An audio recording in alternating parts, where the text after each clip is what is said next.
हाँ sir. Police control room सूचना।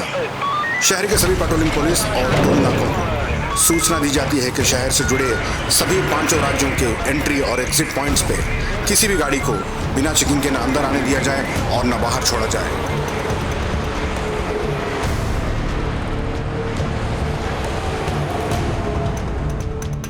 क्या लोकेशन है? सिटी के बाहर एक डेयरी है, वहीं की लोकेशन है। ओके।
कभी नहीं पकड़ पाओगे तुम उनको, कभी नहीं।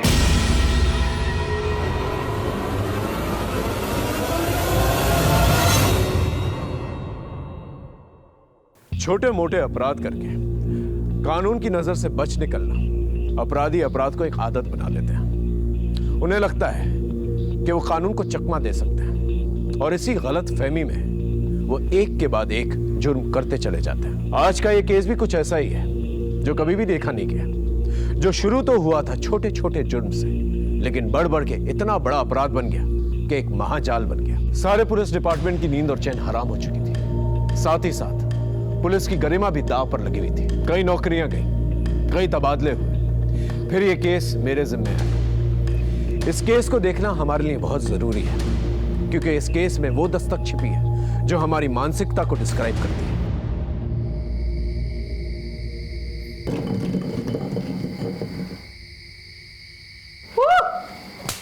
चल बोल, ट्रूथ और डेयर? डेयर। सोच ले। इसमें सोचना क्या है? ठीक है, चल तेरा डेयर निकालता हूँ। आज रात तू खंडर में जाएगा। अब बोल। हाँ? नहीं रे, मैं उस खंडर में नहीं जाऊंगा। तो फिर डेयर क्यों बोला? अब नहीं करेगा ना तो तुझे पूरे स्कूल में फेमस कर दूंगा कि तू झूठा भी है और डरपोक भी। डरपोक? ए डरपोक, डरपोक? कोई डरपोक नहीं है, ये जाएगा। लेकिन मैं वहां डर रहा है ना। चल ठीक है, मैं तेरे साथ आऊंगा।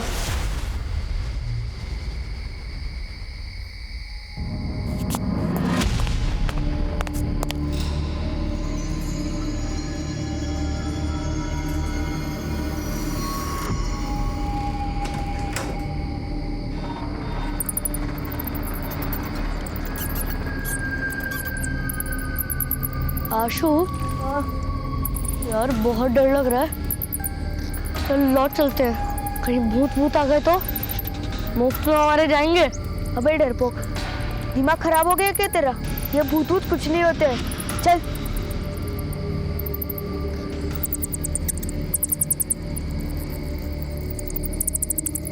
रुक।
खुश रहो। कसरत हो गई तुम्हारी? जी पिताजी, बस गायों को चारा देने ही जा रहा था। जाओ बेटा।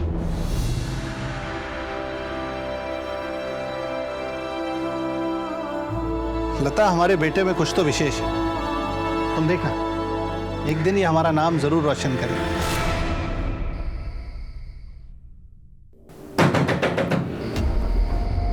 सुनिए सुनिए, इतनी रात को कौन हो सकता है? तुम रुको, मैं देखता हूं।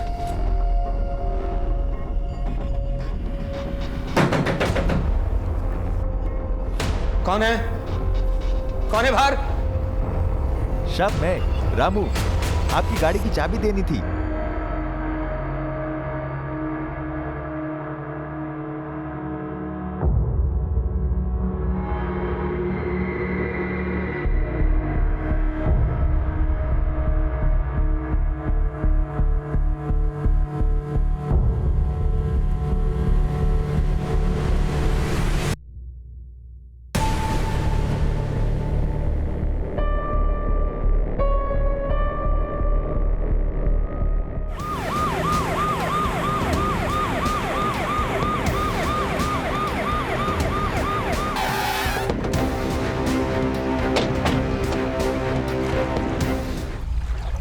सर देख के लग रहा है लाश 3-4 दिन पुरानी है। चेक करो कोई आईडी वगैरह है क्या नहीं। यहाँ पास में एक बोर्डिंग स्कूल है सर, वहाँ के बच्चे अक्सर इस तालाब में मटर गश्ती करने आते रहते हैं। ये शायद वहाँ का होगा। बॉडी को पोस्टमार्टम के लिए भेजा और इस बोर्डिंग स्कूल में जाके पूछताछ कर। बोर्डिंग स्कूल किस तरफ? ये तो हमारे स्कूल का स्टूडेंट आशुतोष है। ये तो 4 दिन पहले घर जाने के लिए निकला था। क्या घर जाने के लिए निकला था? वो भी 4 दिन पहले? जी सर, दरअसल इसका एक भाई है अभिनव। ये दोनों हमारे स्कूल में ही पढ़ते हैं। पिछले हफ्ते हरिओम ने दोनों को खंडहर में पकड़ा था। कौन है उधर? ये तो हरिओम है। चल भाग, नहीं तो पकड़े जाएंगे।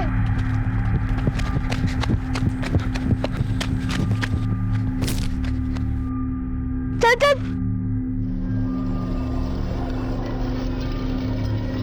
इतनी रात में क्या कर रहे तुम दोनों? हाँ, मैडम को बोलता हूँ, चलो जल्दी। इसलिए इनके अगेंस्ट हमने इनडिसिप्लिनरी एक्शन लिया। आखिरी बार पूछ रही हूँ, कौन कौन था वहां पर? उनके नाम बता दो, नहीं तो अभी तुम्हारे पेरेंट्स को बुलाकर तुम दोनों को घर भेज दूंगी। ठीक है, अब तुम्हारे पेरेंट्स को ही बताती हूँ, वही पूछेंगे तुमसे। कितना पूछा था सर, बट ना अभिनव ना आशुतोष, किसी ने कुछ नहीं बताया। आखिरकार मैंने उनके फादर राकेश अग्रवाल को बुला लिया। अभिनव के पैर में चोट लगी थी तो वो आकर उसे ले गए, पर आशुतोष नहीं गया। बट आप तो कह रही थी वो घर जाने के लिए निकला था ना सर। अभिनव के जाने के बाद अगले ही दिन आशुतोष भी चला गया। दीदी के एंगेजमेंट है घर पर, मुझे घर जाना है। लेकिन जब वो घर नहीं पहुंचा तो उसके घर वालों ने इस बारे में आपसे कोई इंक्वायरी नहीं की? हमारे यहाँ ज्यादातर अनाथ बच्चे पढ़ते हैं और जिनका घर आसपास होता है वो वीकेंड्स में घर चले जाते हैं। अब इनका घर भी पास में ही है और एक दिन पहले ही आशुतोष के पापा अभिनव को लेकर घर चले गए बेटी के एंगेजमेंट के लिए। तो जब आशुतोष ने कहा कि दीदी के एंगेजमेंट के लिए मुझे घर जाना है तो मुझे कोई शक ही नहीं हुआ। एक भाई घर पर है और दूसरा भाई स्कूल से घर के लिए निकलता है और बीच में उसका मर्डर हो जाता है और ना ही घर वालों को कुछ पता चलता है और ना ही स्कूल वालों को। सर मैंने उन बच्चों को बोला था खंडर पे मत जाओ, लेकिन वो मानते ही नहीं थे सर। देखिए ना क्या हादसा हो गया। अरे क्या बकवास कर रहे हो? एक सेकंड, किस खंडर के बारे में बात कर रहे हो? ठीक से बताओ। खंडर पे ना भूत वूत का चक्कर है सर। सर वहाँ पर कोई आता जाता नहीं है, मगर सर वो शहर वाले मानते नहीं ना, इसलिए देखिए ना क्या हादसा हो गया। सर सब अंधविश्वास की बातें हैं, ऐसा कुछ नहीं है। हमको लगा इसलिए हमने बता दिया। कुछ और पता है इसके बारे में? सर कुछ दिन पहले मैंने आशुतोष की जान बचाई थी, नहीं तो गांव वाले उसको मार डालते। उसको मार डालते? ये क्या कह रहा है? सर आशुतोष बहुत ही शरारती लड़का है, हमेशा स्कूल से बिना बताए गायब हो जाता था। सर अभी कुछ दिन पहले ही गांव वालों ने आशुतोष को पकड़ लिया था, बहुत ही मारा पीटा था उसे। किसने? सर गांव वालों का कहना था कि आशुतोष गांव की लड़कियों को छेड़ रहा था। वो तो सही समय पर आकर किसी ने स्कूल में बता दिया, नहीं तो उसी दिन बात बिगड़ जाती। कौन थे ये लोग जिन्होंने आशुतोष को मारा था? वो पास के कुछ गांव के लोग थे।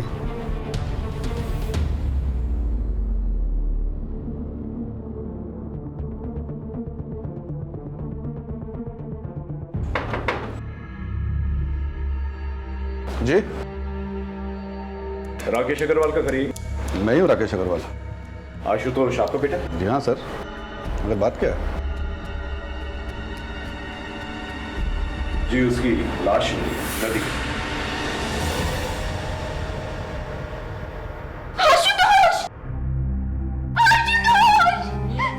क्या हो गया?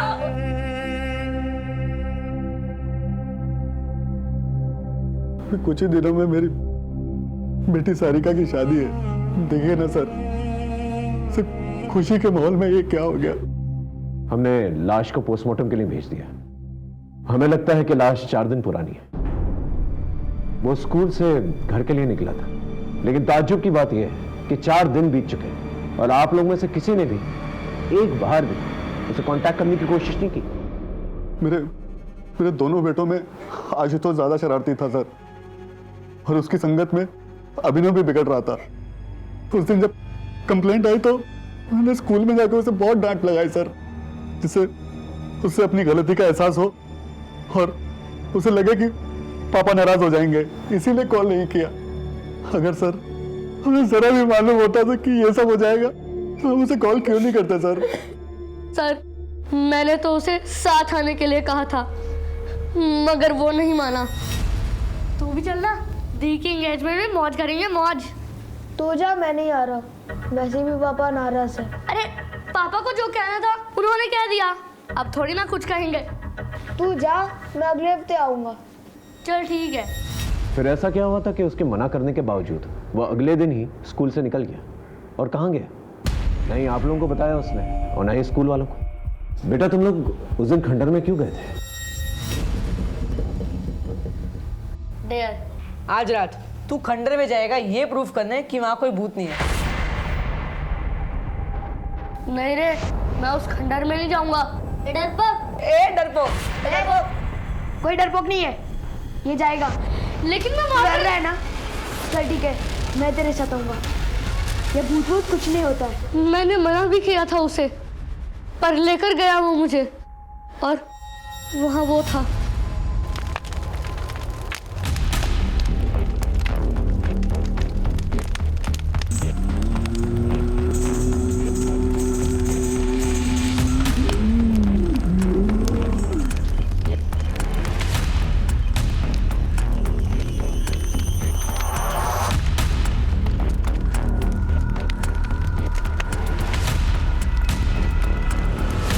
कौन है उधर? बेटा वो अघोरी कौन था? उसे पहले कभी देखा था? हम तो पहली बार देख रहे थे उसे, मगर वो था बहुत डरावना। अगर दोबारा उसे देखोगे तो पहचान लोगे? जी सर। एक बात बताओ अभिनव बेटा, वो जो तुम्हारे दोस्त हैं हॉस्टल में, कहीं ऐसा तो नहीं कि उन्होंने आशुतोष को दोबारा से घुसाया कि वो खंडर में जाए? पता नहीं सर। तुमने उन दोस्तों के नाम प्रिंसिपल को क्यों नहीं बताया? सर हम तो पहले से ही फंस चुके थे स्कूल में, उन्हें क्यों फंसाते? स्केच आर्टिस्ट की मदद से अभिनव से स्केच बनवाने की कोशिश करो। अगर इस अघोरी का इस मर्डर से कुछ लेना देना भी नहीं है तो भी हम इससे हेल्प ले सकते हैं। शायद इसने कुछ देखा कि मना करने के बावजूद भी आशुतोष तालाब के किनारे है और उस खंडर में क्या कर रहा है। Yes sir.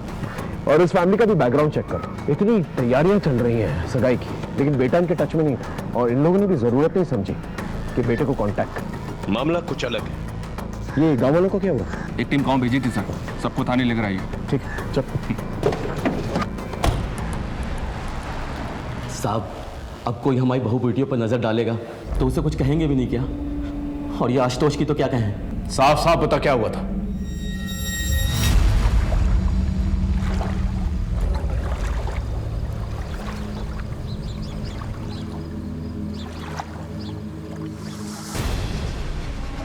साहब, उसकी अकल तो उसी दिन ठिकाने लगा देते गांव वाले, मगर वो स्कूल वालों को पता नहीं किसने बता दिया और वो उसको बचा कर ले गए। और उसकी अकल ठिकाने लगाने के चक्कर में जब आशुतोष तुझे मिला अकेला तो हमेशा हमेशा के लिए उसे ठिकाने लगा दिया और उसकी लाश को तालाब में फेंक दिया। क्यों? 2 महीने पुरानी बात का बदला हम लोग अब क्यों लेंगे? जो कुछ होना था उसी दिन हो गया था। उसके बाद से तो वो लड़का गांव या तालाब की तरफ तो दिखाई भी नहीं दिया। लेकिन उसकी लाश तो तालाब के पास ही मिली थी। साहब मुझे इसका कुछ मालूम नहीं। सर, उस गांव वाले के बारे में पता किया, मगर उसका कोई ऐसा कोई क्रिमिनल रिकॉर्ड नहीं है कि किसी की जान ही ले ले। ठीक है, अपनी जान जारी रखो। और उसको कुछ दिनों तक यहीं पर रखो। ओके? पृथिव्यानि त्रीणि रत्नानि जलमन्नं सुभाषिताम मुद्दे मुद्दे।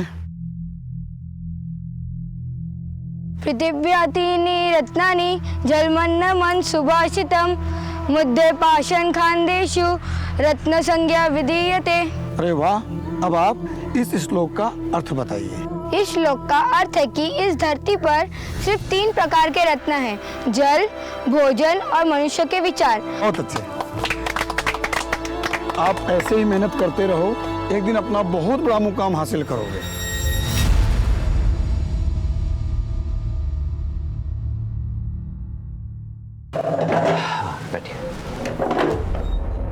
बताएं, क्या प्रॉब्लम है आपकी? प्रॉब्लम तो मुझे कुछ भी नहीं है। तुमने जो ऑपरेशन किया था ना, उसी के बारे में कुछ बात करनी थी।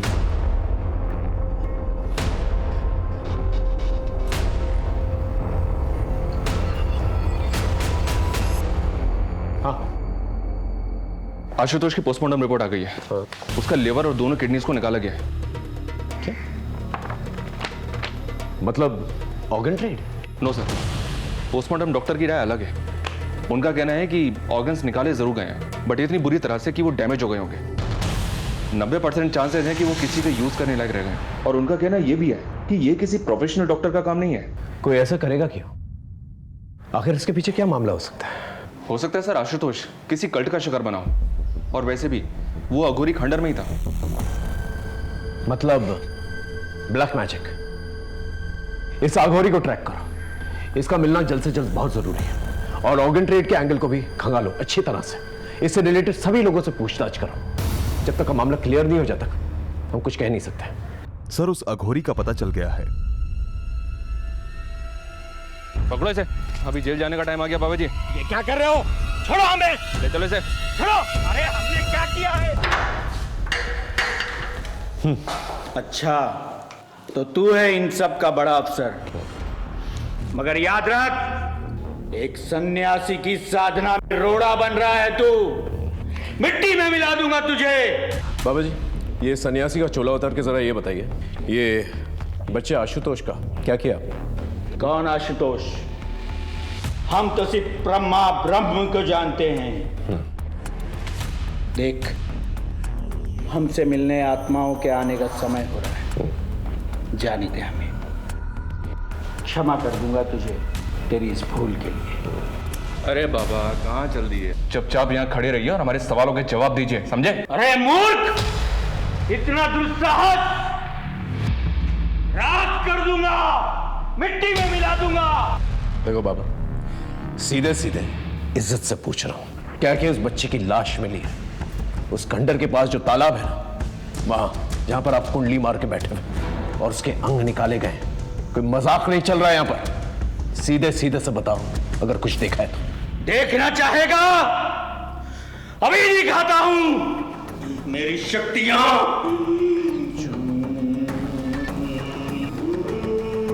सर, ये बहुत मोटी चमड़ी के होते हैं, ये ऐसे नहीं उगलेगा।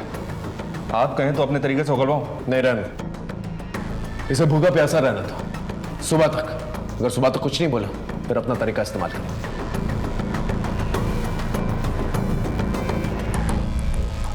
ऑर्गन ट्रेड के एंगल में कुछ मिला? नहीं सर।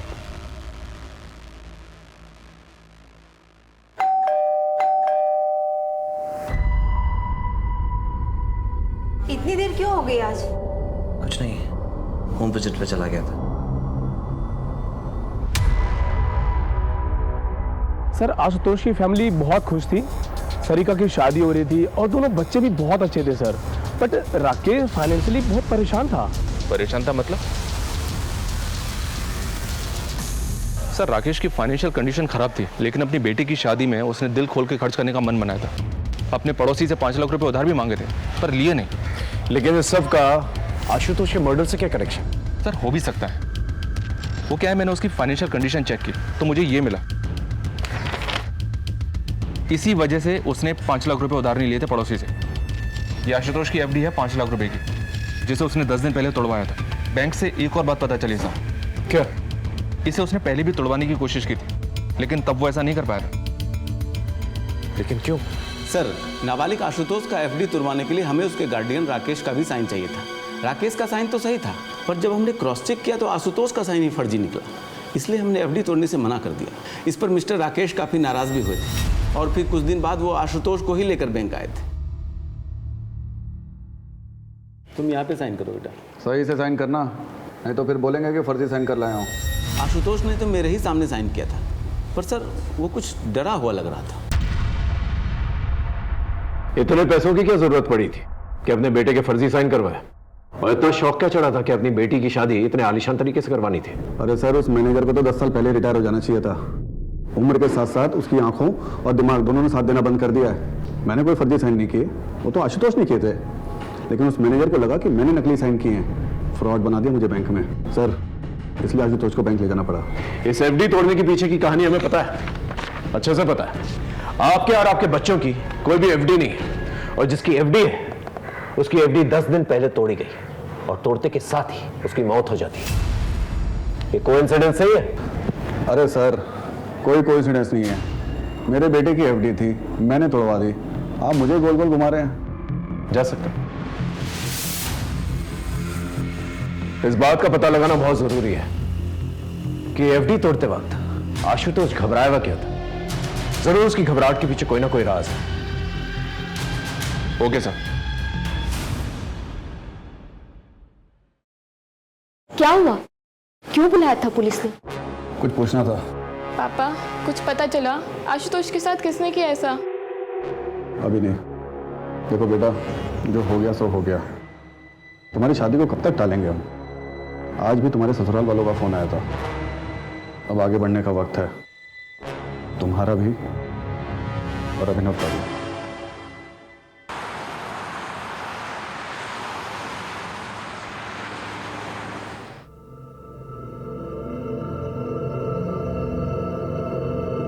अब भैया आगे से अंदर ले लीजिएगा।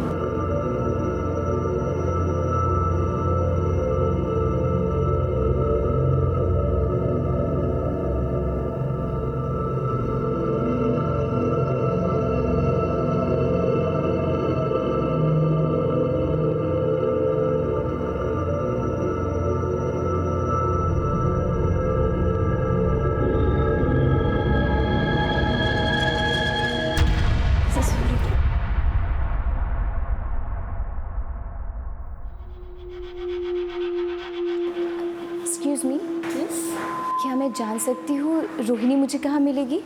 जी आप कौन? जी वो मुझे जानती है, मैं उसी से ही मिलना चाहती हूँ। सॉरी, रोहिणी यहाँ पर नहीं है, कुछ ज़रूरी काम था तो वो चली गई। बट आप अपना नाम बता दीजिए, मैं उन्हें इन्फॉर्म कर दूँगी कि आप मिलने आई थी। आप एक काम कर लीजिए ना, वो कहाँ गई है मुझे बता दीजिए, मैं वहाँ जाकर मिल लूँगी उससे। सॉरी मैम, वो हम आपको नहीं बता सकते। आप अपना मुझे नाम बता दीजिए, वो जैसे ही आएंगे हम इन्फॉर्म कर देंगे।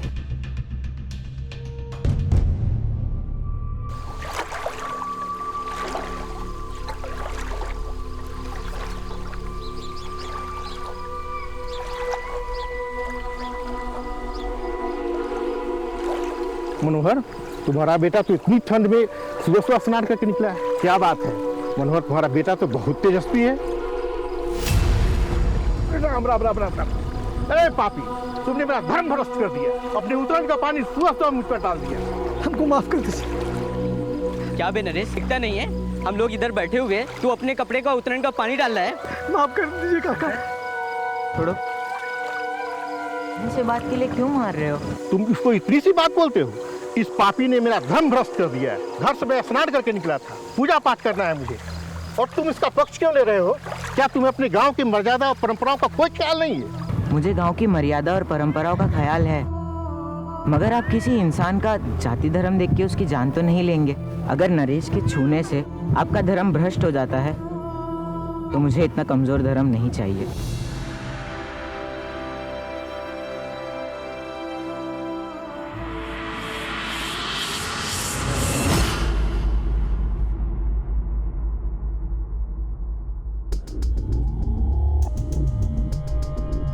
सर, हमने नजर रखी हुई है, कोई हलचल नहीं है। देख गुड्डू, ऑर्गन ट्रेड का एंगल तो है इस केस में। अब तू हमें बता दे, अगर बाद में पता चला ना कि तू कुछ भी जानता है तो प्रॉब्लम हो जाएगी तेरे लिए, समझा?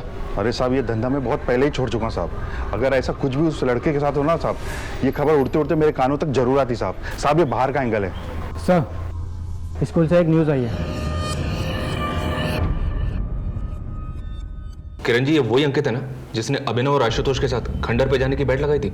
आज रात तू खंडर में जाएगा ये प्रूफ करने कि वहाँ कोई भूत नहीं है। जी सर। और अब ये अंकित भाग गया है। सर, अंकित अकेला ऐसा लड़का नहीं है जो स्कूल से भाग गया है, और भी लड़के हैं जो स्कूल से भाग गए हैं। असल में जिस माहौल में ये पैदा होते हैं, पलते हैं, उन्हें स्कूल की पढ़ाई अनुशासन जेल जैसी लगती है। मतलब? सर, 60% बच्चे हमारे यहाँ अनाथ हैं, और अंकित भी अनाथ ही था। ये 3 साल पहले हमारे यहाँ किसी NGO के थ्रू आया था। ये कोइंसिडेंस नहीं हो सकता कि पहले बैट लगी, फिर आशुतोष पकड़ा गया, उसके बाद उसका मर्डर हुआ और अभी अंकित भाग गया। कोइंसिडेंस है कि नहीं ये तो नहीं पता, पर अंकित और आशुतोष एक बार पकड़े गए थे। किस लिए? किसका फोन है ये? मैडम, वो मैच आ रहा था, इसलिए मैंने अंकित से फ़ोन ले लिया। मुझे नहीं मालूम था कि इसमें ऐसी सब फिल्म्स पड़ी होगी। झूठ बोल रहे हैं मैम, वो गंदी फिल्म देखने के लिए उसने ही मुझसे फोन लिया था। ये फोन और ये फिल्म कहाँ से आई तुम दोनों के पास? पड़ा हुआ मिला था। ऐसी चीजें तुम दोनों को ही कैसे मिल जाती है, बाकी बच्चों को नहीं मिलती है? कल से हर रोज 1 महीने तक पूरे ग्राउंड के चक्कर मारोगे तुम दोनों। चलो जाओ यहाँ से। अंकित ये सब भी करता था स्कूल में? अब वो सड़क में पैदा हुआ है, गुंडे मवालियों के बीच में पला बढ़ा है, ऐसे काम नहीं करेगा तो और क्या करेगा? अगर मोबाइल स्कूल में अलाउड ही नहीं था तो जाहिर सी बात है वो स्कूल के बाहर किसी के साथ टच में था। अच्छा, आपके पास अंकित का वो मोबाइल है जो किसी ने उसे दिया था? अगर है तो प्लीज दीजिए। अंकित की सारी डिटेल्स हमें चाहिए, वो कहाँ से आया था और यहाँ पर आने से पहले वो किन लोगों के साथ रहता था।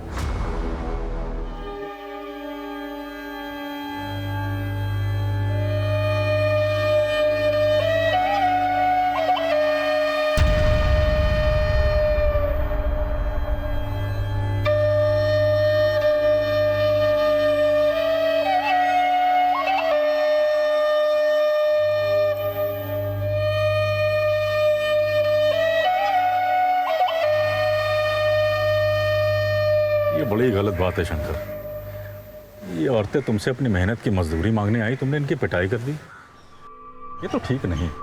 चलो इनसे माफी मांग। मांग लो, इन लोग से माफी मांगे। अरे गुणानंद भैया, हमें कोई माफी नहीं चाहिए। सही कह रही है, एकदम सही कह रही है। अबे जब इनको पीटने में कोई आपत्ति नहीं है तो तुम काहे क्रांति का झंडा उठाए घूम रहे हो बे? ये क्रांति की बात नहीं है शंकर, ये न्याय की बात है। देखो, आज तुम्हारे शरीर में बल है, ताकत है, तो तुम इनको मारते हो, पीटते, चुप रहती, बोलते नहीं। लेकिन ये ना भूलो कि इनके पास भी सत्य का बल है। तुम जानते हो तुम बौड़ा गए हो, तुम्हारा दिमाग खराब हो गया है, तभी तुम ऐसी बहकी बहकी बात कर रहे हो, समझे? देखो, हमको यहाँ पे तमाशा चाहिए नहीं। जितना तामा झामा है ना तुम्हारा ये सब लपेटो और निकलो यहाँ से, समझे? जैसी प्रभु की इच्छा। काका, बहुत सम्मान करते हैं हम आपको, लेकिन अब एक बात तो तय है कि जब तक शंकर इन गांव वालों से माफी नहीं मांगेंगे और इनकी मजदूरी नहीं देगा तक खेतों में काम नहीं होगा। और हम सब भी यहीं बैठे रहेंगे काका, देखते हैं प्रभु की क्या इच्छा है ना। चलो बैठ जाओ भाइयों, बैठो, बैठ जाओ, बैठो सब अपना ही बैठो।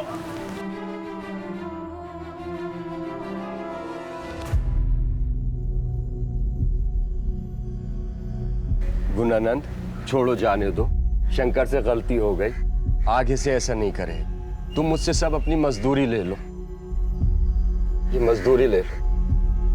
धन्यवाद। बोल इनसे, आगे से किसी को नहीं मारेगा। माफी मांग इनसे, बोल।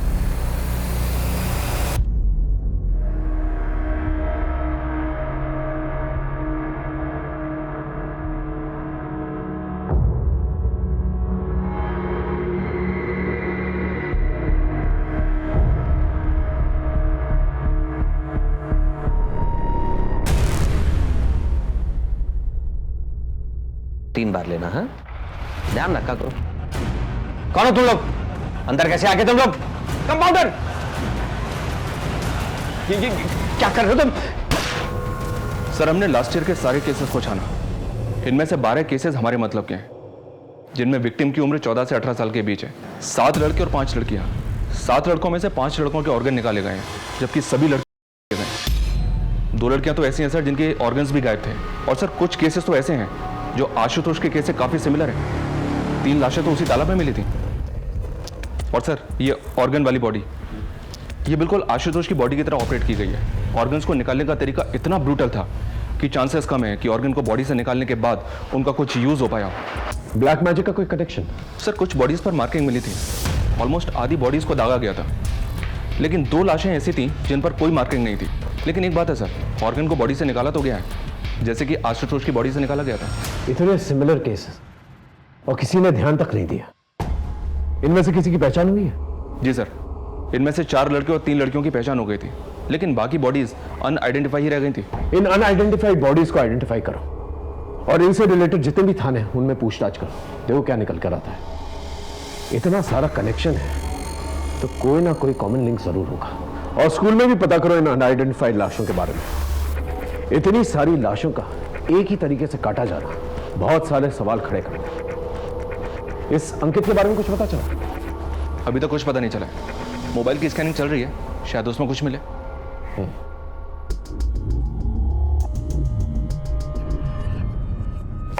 सर, आप लड़कों के बारे में क्रॉस चेक कर रहे थे वो तो ठीक है, पर ये लड़कियां, हमारा बॉयज स्कूल है। पॉसिबल है कि आसपास की लड़कियां हों जिन्हें आपने कभी देखा हो या आपके स्कूल में उन्हें कोई जानता हो, कोई गर्लफ्रेंड या कोई फ्रेंडशिप वगैरह। सर, हमारे यहाँ के स्टूडेंट तो बाहर ही नहीं जाते हैं, तो ये लड़कियों वाला एंगल तो निकलता ही नहीं है। मैडम, जिस ट्रस्ट का स्कूल है उनके गर्ल्स स्कूल भी तो हैं, हो सकता है वहाँ की कोई लड़की हो। होगी सर, पर मैं इनमें से किसी को नहीं जानती हूँ। आप ट्रस्ट का एड्रेस लीजिए और वहीं जाकर पता कर लीजिए। सर, आप इस तरह से अपनी इन्वेस्टिगेशन में बार बार स्कूल को लेकर आ रहे हैं, स्कूल की रेपुटेशन पे असर पड़ रहा है। सर, इनमें से कोई भी लड़का या लड़की हमारे किसी भी स्कूल या इंस्टीट्यूट से रिलेटेड नहीं है। हाँ, जो बच्चे हमारे स्कूल से भागे हैं, ये उनकी मिसिंग रिपोर्ट है, जो हमने पुलिस में भी लिखवाई हुई है। उसके बाद उनके साथ क्या हुआ ये हमें भी नहीं पता। हमें स्कूल से भागे हुए हर बच्चे की डिटेल चाहिए। वो यहाँ पर आने से पहले किसके साथ थे, कहाँ रहते थे। जी सर। बेबी बस 2 मिनट, बेबी 2 मिनट, बस 2 मिनट, बेबी 2 मिनट, बस 2 मिनट में सब्जी तैयार, फिर बेबी खाना खाएगा। चलो बेबी, बस बस बस, चलो। चलो देखिए कौन है, कौन है, कौन है, कौन है, देखो कौन है, कौन है, कौन है, देखो देखो देखो कौन है। ओ मम्मा आई है। ओ जी बुड्ढो, क्या हुआ मेरे बच्चा? सुबह से तंग ही कर रहा है। सब्जी, अरे सब्जी।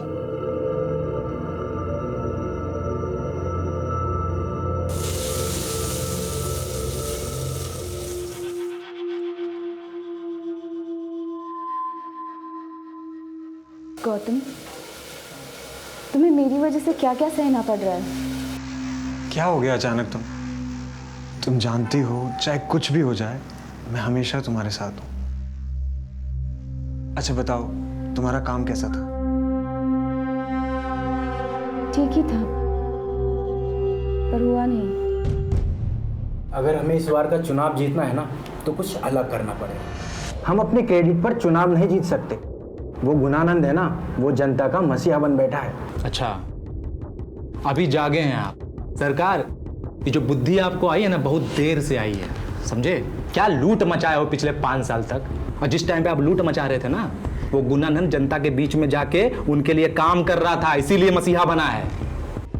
हमारी एक बात ना आप कान खोल के सुन लीजिए, आपके इस नेतागिरी में ना बहुत सारा पैसा लगाए हम, अब हम नुकसान नहीं उठा सकते। तो ये गुणानंद का हिसाब किताब कीजिए, समझ रहे? क्या कि हमारा पैसा ना मेहनत का पैसा है, ब्याज सहित असूलेंगे। सलाम साहब। बोल। एक खबर लाया हूं आशुतोष के बाप के बारे में। क्या खबर? सर, आजकल कुछ ज़्यादा ही भगवान को मानने लगे। तो इसमें खबर जैसा क्या? आप ही तो जादू टोने का एंगल ढूंढ रहे थे ना, इसलिए सोचा बता दूं। आप तो जानते हो छोटी मोटी बात के लिए आपको डिस्टर्ब नहीं करता। तो बड़ी बात बताना। आशुतोष और उसके बाप के रिश्ते के बारे में। सर, एहतियात के तौर पर आदमियों को जब डिटेल्स निकालने के लिए कहा था, तब इस फैमिली के बारे में ये बात पता चली, जिसे बहुत ही खूबसूरती से इन लोगों ने छिपा के रखा हुआ। आजकल बहुत पूजा पाठ करवा रहे हैं। हाँ, तो इसमें गलत क्या है? घर की शांति के लिए करवा रहे हैं। लेकिन हमें तो पता चला है कि ये सब कुछ आजकल में शुरू किया आपने। अचानक से इस तब्दीली की वजह जान सकता हूँ? मेरा बेटा मरा है। आपका नहीं, आपके बड़े भाई का। आशुतोष आपका बेटा नहीं था, ये बात आपने हमसे छुपाई। वो मेरे बड़े भाई का बेटा था, लेकिन मेरे बेटे जैसा ही था। बड़े भाई की मौत के वक्त वो 2 साल का था, तब से पाला है उसे। तो छुपाने जैसा क्या है? छुपाने वाली बात है पैसा। आपने अपनी बेटी सारिका की शादी के लिए आशुतोष की एफडी तोड़ी, और एफडी तोड़ने के तुरंत बाद ही उसकी मौत हो जाती। क्यों? जी क्या कह रहे हैं सर आप? 5 लाख रुपए के लिए मैं ये सब करूंगा? मैंने कब कहा कि 5 लाख रुपए के लिए आप करेंगे ये सब? पेपर्स है ना? ये पेपर्स हमने तहसील से मंगाए। ये आपके बड़े भाई की प्रॉपर्टीज के पेपर है, और इसके मुताबिक उनकी मौत के बाद तुरंत ही उनके बेटे के नाम पे हो जाती है सारी प्रॉपर्टीज अपने, और उसकी मौत के बाद ये सब कुछ आपके नाम पे हो जाता है। अब इतना सब कुछ के लिए आप ये सब तो करिए। खुद से कातिल ढूंढा नहीं जा रहा और हमारे ऊपर आरोप लगा रहे हैं। अगर आपके पास कोई सवाल है तो पूछिए, वरना मुझे और भी काम है।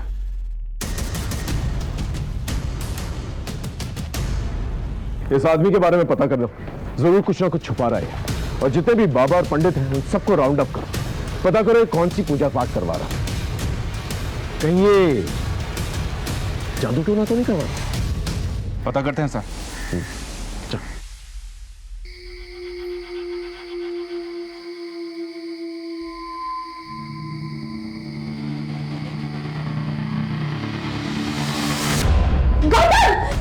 सॉरी सॉरी सॉरी सॉरी, गलती से बटन दब गया था। मैं जानता हूँ तुम्हें अंधेरे से डर लगता है, सो सॉरी। कोई बात नहीं, एक्चुअली सॉरी तो मुझे कहना चाहिए था। फोबिया मुझे है और खामखा तुम्हें तकलीफ में डाल रही हूँ। मैं जानता हूँ तुम्हारा दर्द, तुम्हारे मन में बहुत कुछ चल रहा है, पर तुम किसी से शेयर नहीं करना चाहती। पर मैं हूं ना तुम्हारे साथ।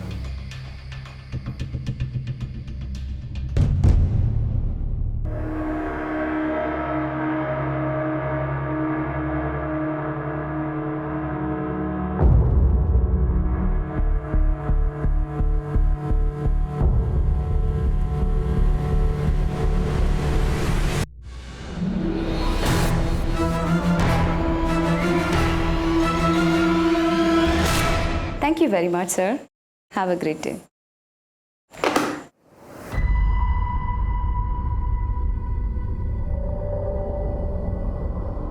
शोनम, हाँ मैं लंच के लिए बाहर जा रही हूँ। अच्छा, आधा घंटा लग जाएगा फिर भी मुझे, तब तक कि तुम रिसेप्शन संभाल लेना, ठीक है?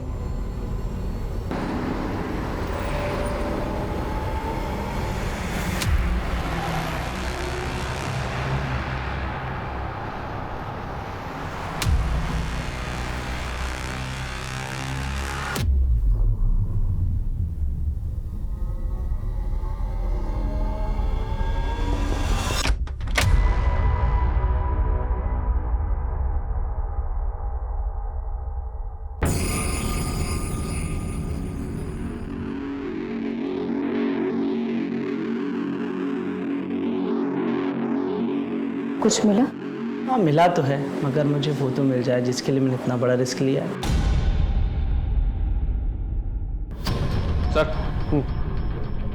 सर टोटल मिली 12 लाशों में से 5 लाशों की पहचान नहीं हो पाई है, लेकिन जिन 7 लाशों की पहचान उनके घर वालों ने की थी, उन सबको बुलाकर हमने उनका बैकग्राउंड चेक किया, तो सबके अंदर एक कॉमन लिंक निकलकर सामने आया है। क्या है कॉमन लिंक?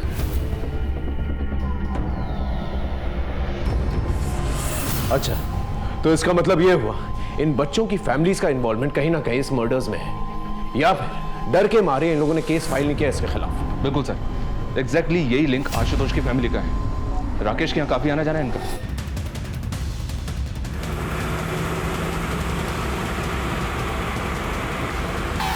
वहां जाके चेक करो, देखो क्या मिलता है। बाकी प्रशांत अंदर जाके देखो, वहां जाओ। Yes sir. हाँ क्या हो रहा है इंस्पेक्टर? आप लोग ऐसे कैसे प्रीमाइस के अंदर घुस आए? देखिए मैम, हमें प्लीज अपना काम करने दीजिए, आपको जल्दी पता चल जाएगा। Okay sir.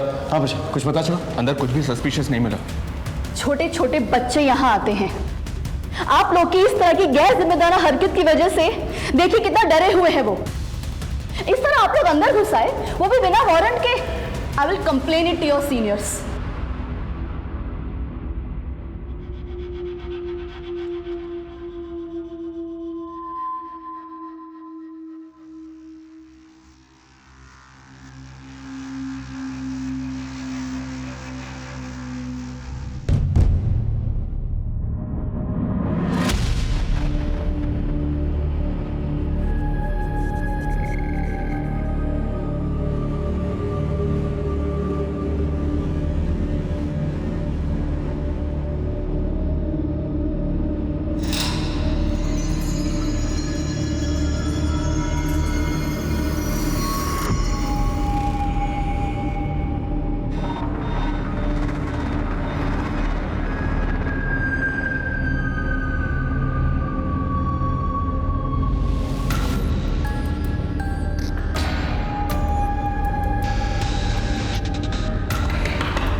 आप यहाँ पर? रोहिणी, अपना जल्दी से सामान पैक कर ले और हम यहाँ से चलते हैं। दीदी मैं कहीं नहीं जा रही। पागल हो गई है, यहाँ पर बहुत खतरा है। अगर किसी ने हम दोनों को साथ में देख लिया ना, बहुत बड़ी प्रॉब्लम में फंस जाएंगे हम लोग। तुझे मुझ पर भरोसा है ना? तो चलो मेरे साथ, मैं सब समझाती हूँ रोहिणी। प्लीज रोहिणी।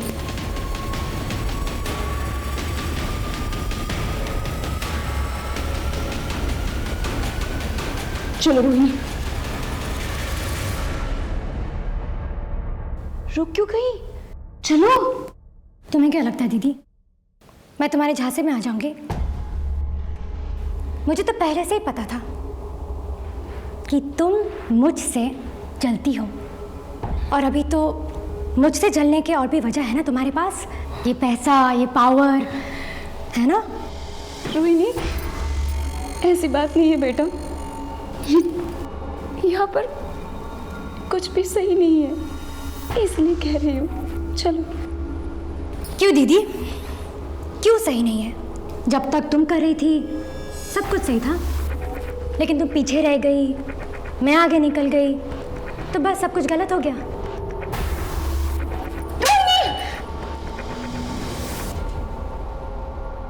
दीदी बचाओ, कोई है वहां पर? रोहिणी चुप हो जाओ, बचाओ मुझे। चुप हो जाओ, कोई है वहां पर? बचाओ मुझे। कोई आ जाएगा, कोई है, बचाओ मुझे। रोहिणी चुप हो जाओ।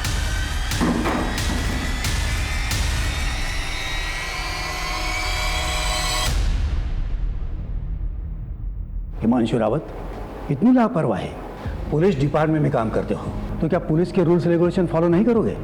तुम जानते भी हो कितना केओस हो सकता था अगर पब्लिक को इस रेड के बारे में पता चलता। सर, हमारी इन्वेस्टिगेशन की सारी लीड्स इसी जगह पर पहुंच रही थी, इसे हमने रेड मारी। आगे से इस बात का ख्याल रखना, मुझे इन्फॉर्म किए बिना तुम इस केस में कोई भी कदम नहीं उठाओगे। पिछले हफ्ते एक टीम ने रेड मारने की परमिशन मांगी थी। ये फाइल स्टडी करो। ये क्या सर?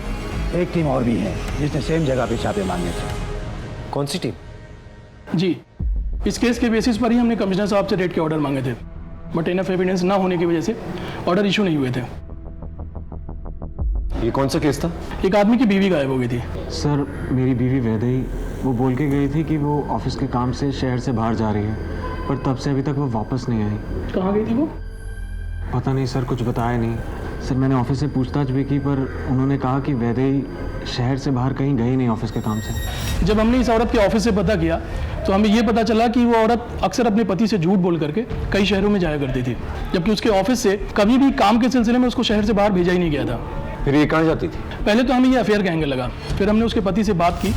देखिए, आपकी बीवी ऑफिस के काम से तो बाहर जाती नहीं थी, और आपका ये कहना है कि उसका कोई अफेयर भी नहीं था, फिर वो आपसे झूठ बोल करके आखिर जाती कहाँ थी? सर, मैं श्योर तो नहीं हूँ, पर उसकी एक बहन थी रोहिणी, जो शादी से पहले कहीं चली गई थी। हो सकता है वैदेही उसे ही ढूंढने जाती हो, क्योंकि हमेशा वो यही कहती रहती थी कि उसको वो ढूंढ के ही रहेगी। कहाँ से गायब हुई थी उसकी बहन? सर, कभी उसने मुझे बताया नहीं। जब हमें वैदेही की बहन रोहिणी की गुमशुदगी के बारे में पता चला, तब हमने अपनी इन्वेस्टिगेशन फिर से शुरू की। हमने वैदेही की पूरी ट्रैवल हिस्ट्री निकाली, अलग अलग उन शहरों की जहाँ पर वैदेही जाया करती थी, और हर उस जगह के बारे में जहाँ के लिए उसने ऑटो बुक किया था, और वो सब वैदेही को एक ही पॉइंट पर लेकर के गए थे, नेटवर्क्स की इन बिल्डिंग्स पर। जी, और आखिरी बार वैदेही जब गायब हुई तब भी वो ऑटो से इसी बंगलों पर गई थी, जो इसी नेटवर्क की प्रॉपर्टी है। हमें डाउट है कि वैदेही और उसकी बहन रोहिणी का गायब होना इन लोगों से ही रिलेटेड है, और शायद इसीलिए वैदेही अलग अलग शहरों में जाया करती थी, और इसीलिए उसने अपने पति को कुछ भी नहीं बताया था। हो सकता है जान के खतरे को लेकर के डर रही होगी।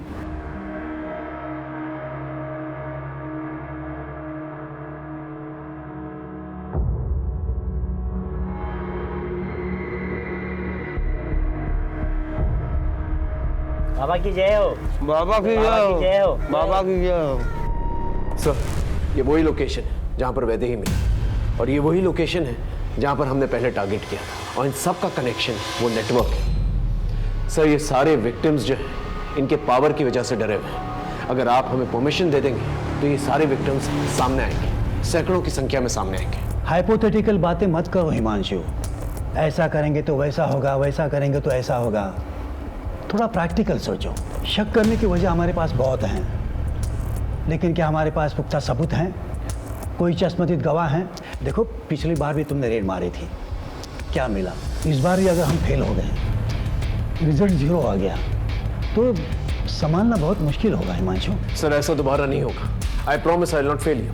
ऐसा मत सोचो कि मैं तुम्हें काम करने नहीं दे रहा हूँ, इसलिए मैं ये कहूँगा कि तुम कोई पुख्ता सबूत ढूंढो, कोई चश्मदीद गवाह ढूंढो, तब मैं इस ऑर्डर पे साइन करूँगा। सिर्फ शक के बेसिस पर इतना बड़ा रिस्क मैं नहीं ले सकता। ये आपने लिखवाई थी?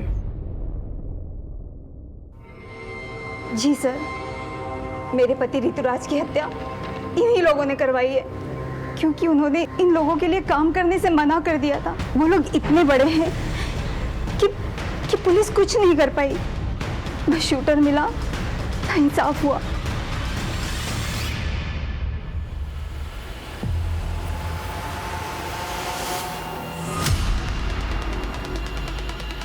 जी सर, गाड़ी अभी अभी बंगलो से निकली है सर। गाड़ी पे नजर रखो, किसी भी हाल में गाड़ी निकलनी नहीं चाहिए। ओके सर, अब तो सबूतों के साथ साथ गवाह भी मौजूद है। हाँ सर, वो वही है हाईवे पर।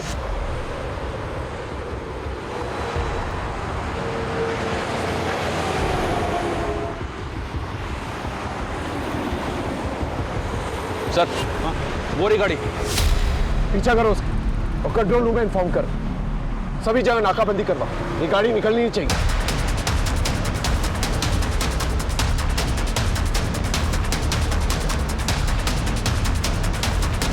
तेज चलो।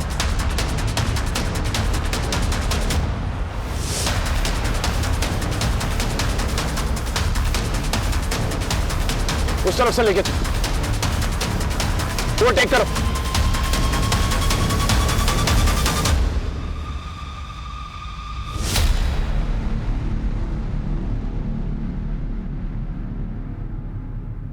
सर अब तो सबूतों के साथ साथ गवाह भी मौजूद है, हमारी टीम्स रेडी है, बस आपके ऑर्डर्स की जरूरत है। देखो मैडम, आप पीछे तो नहीं हटेगी? नहीं सर, उस आदमी को मैं सलाखों के पीछे देखना चाहती हूँ और उसके लिए मैं कुछ भी करूंगी। सर हम जितनी देर लगाएंगे वो इतनी दूर चला जाएगा, प्लीज।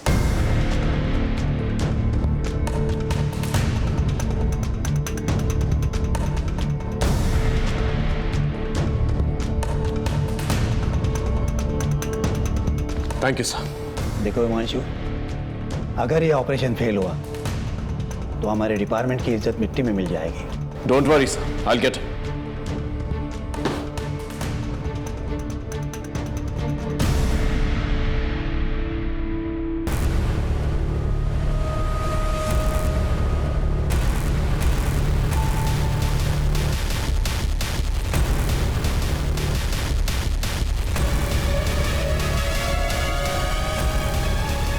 लगता है हमारे बेटे में कुछ तो विशेष है, एक दिन ये हमारा नाम जरूर रोशन करेगा।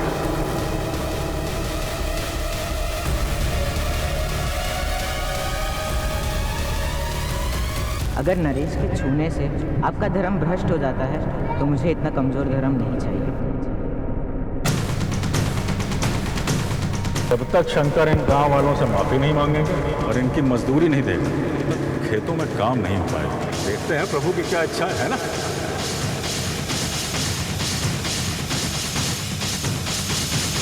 ब्रेकिंग न्यूज, अभी तक की सबसे बड़ी खबर ये है कि गुणानंद स्वामी को पुलिस ने राज्य के हाईवे से गिरफ्तार कर लिया है। गुणानंद की गिरफ्तारी के बाद उनके भक्तों में काफी आक्रोश देखा जा रहा है। कई जगहों पर तोड़फोड़ और आगजनी की वारदातें भी हुई हैं। छोड़ेंगे नहीं, आग लगा देंगे घर को।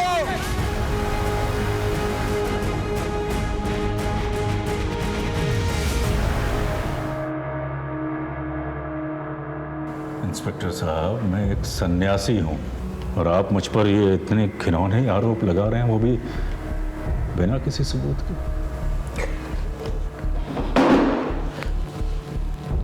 हमारे पास तेरे खिलाफ सबूत भी है और चश्मदीद गवाह भी है।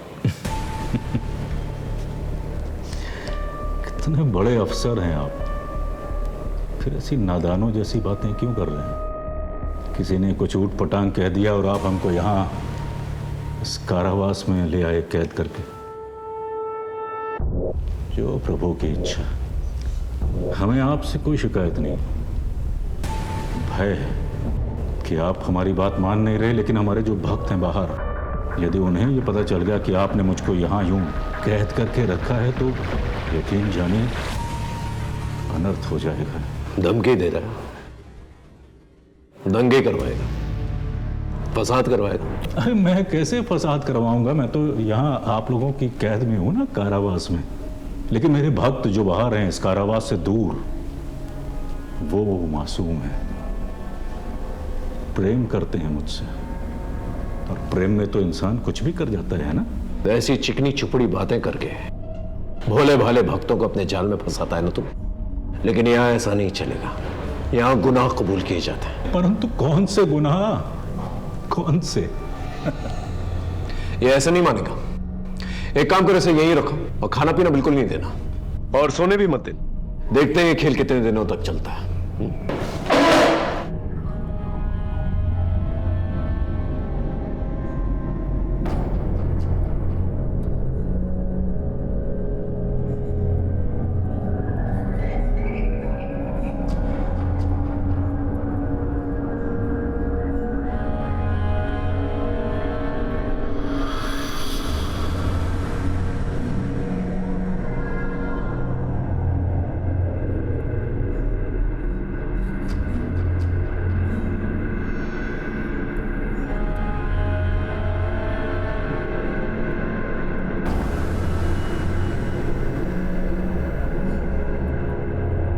सर, हाँ, आपका फॉर्मूला काम कर गया, बोलने को तैयार हो गया है। हर इंसान को उसके तरीके से हैंडल करना पड़ता है। चल।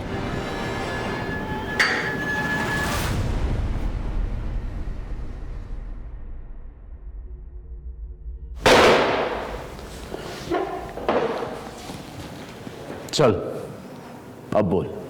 न जाने 2-3 लोगों ने क्या बक दिया, आप तो मेरे पीछे ही पड़ गए इंस्पेक्टर। ये दीवारें ज्यादा दिन तक रोक नहीं पाएंगे इंस्पेक्टर। ऐसी चिकनी चुपड़ी बातें करके भरतपुर से पूरे भारत के लोगों को धोखा दिया है तूने। बचपन से मेरे बाबा को लगता था कि कुछ खास है मुझे, कुछ तो बड़ा करूंगा मैं, और धीरे धीरे यही बड़ा करने की धुन मुझ में सवार होती चली गई। गुणानंद बाबा की, गुणानंद बाबा की, गुणानंद बाबा की।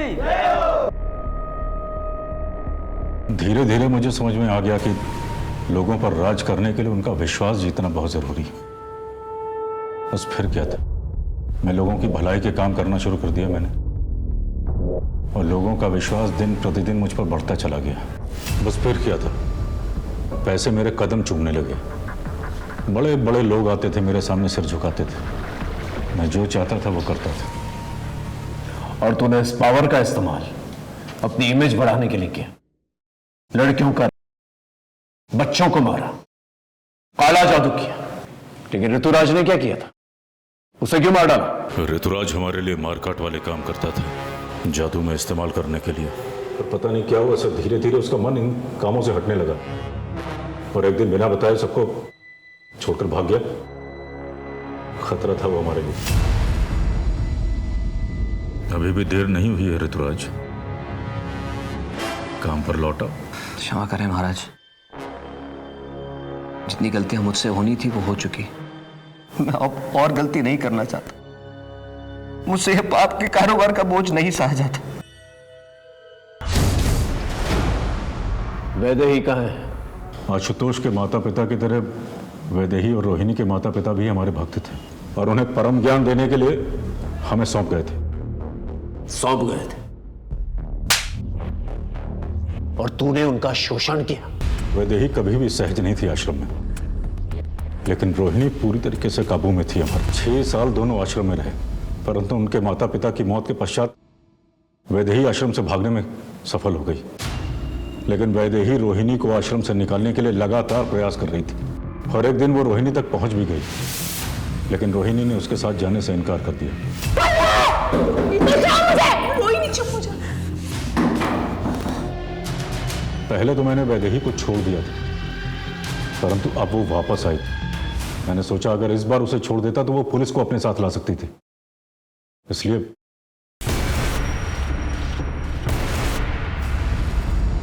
तू तो ज्यादातर अनाथ बच्चों को मारता था, फिर आशुतोष को क्यों मारा? वो तो तेरे स्कूल में पढ़ता था, ऊपर से गरीब भी था। उसका बाप मेरा भक्त था, पर वो गरीब नहीं था। बाद में मुझे पता चला कि उसके बाप के पास पैसे भी थे और जमीन भी, और वो दोनों मुझे चाहिए थे। इसलिए मौका मिलते ही मैंने उसके बाप को अपने झांसे में ले लिया। दोनों लड़कों ने अघोरी की बुलाई हुई आत्माओं को भगा दिया है महाराज। अघोरी की तपस्या भंग होने की वजह से आत्माएं इनके बेटों पर हावी हो गई हैं। कुछ कीजिए महाराज, कुछ कीजिए। देखो, तुम्हारे दोनों बेटों ने गलती तो की है, जिस वजह से आज उन दोनों की जान खतरे में।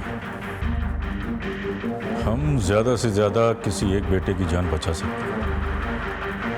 एक बेटे की बलि तो तुमको देनी ही पड़ेगी। अभिनव की जान बचाने के लिए उसने आशुतोष को बलि के लिए चुना। और अंकित ने क्या किया था? उसे क्यों गायब किया? उसने आशुतोष की बलि चढ़ाते हुए देख लिया।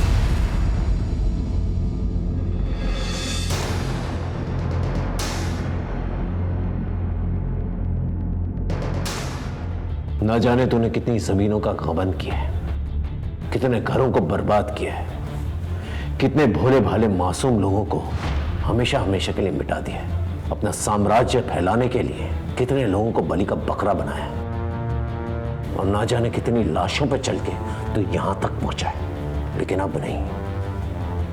आशुतोष, ऋतुराज और वैदेही जैसे कई केसेस और कई शिकायतें हमारे पास आ रही हैं। इस जन्म में तो नहीं, तो इस जगह से निकलने वाला, समझा?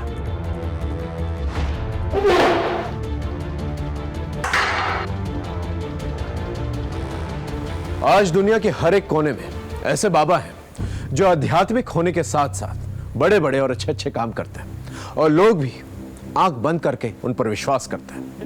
एक बात हम आप सबको बता देना चाहते हैं, आप आस्था जरूर पालें, लेकिन मर्यादा का भी पालन करें। और बाबाओं को आगाह करते हैं कि आस्था के नाम पर अगर वो लोगों के साथ विश्वासघात करेंगे, अपराध करेंगे, तो उसका अंजाम सीधा जेल होगा। आज भारत के हर एक कोने में कई ऐसे नामचीन बाबा हैं जो जेलों में बंद हैं, जिन्होंने आस्था के नाम पर लोगों को ठगा है। जिस तरह से गुरुनानंद ने अपने करियर की शुरुआत की थी, अगर उसी सोच को लेकर वो आगे चलता तो शायद वो आज इस अपराध का महाजाल का रचयिता नहीं बनता। हम इन बाबाओं को ताकतवर बनाते हैं, और इस ताकत और भरोसे का ये लोग नाजायज फायदा उठाते हैं। और फिर ना ही सिर्फ ये लोग अपना नाम खराब करते हैं, बल्कि अपना अंजाम भी खराब करते हैं। हर दस्तक को पहचाने, और याद रखिए, धर्म के खिलाफ काम करने वाला कभी धार्मिक नहीं हो सकता। इसी के साथ मैं आपसे विदा लेता हूं, फिर मिलेंगे एक नए केस के साथ। तब तक देखते रहिए क्राइम पेट्रोल दस्तक, क्योंकि मकसद बताना नहीं, बचाना है। जय हिंद।